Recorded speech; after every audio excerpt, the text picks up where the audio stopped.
Ticket ફાળવણીને લઈ રાજકોટ ભાજપમાં હજુ પણ કકળાટ। વોર્ડ નંબર 13 અને 17 માં ભાજપના નારાજ કાર્યકરોનો આરોપ, સગા સંબંધીઓને ટિકિટ અપાઈ રજૂઆત સાંભળનાર કોઈ નથી।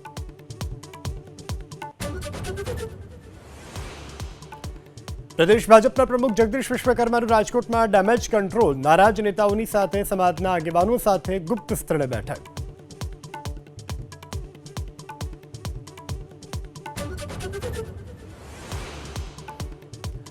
ડાંગ જિલ્લા કોંગ્રેસમાં મોટું ભંગાણ, વઘઈ તાલુકા કોંગ્રેસના પ્રમુખ ઘનશ્યામ ભોઈનું પક્ષમાંથી રાજીનામું, ટિકિટ માટે પ્રભારીએ રૂપિયાની માગણી કર્યાનો આરોપ।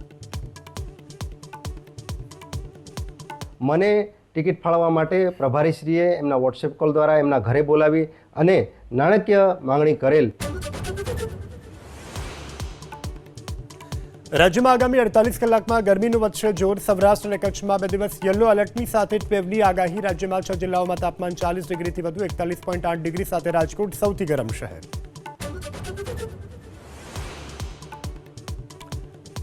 વલસાડમાં ઉમરગામ જીઆઈડીસીની એક કંપનીમાં પ્લાસ્ટિક વેસ્ટમાં લાગી આગ। આગને કારણે ધુમાડાનું છવાયું સામ્રાજ્ય। ઘટનામાં કોઈ જાનહાનિ નહીં, આગ લાગવાનું કારણ અકબંધ।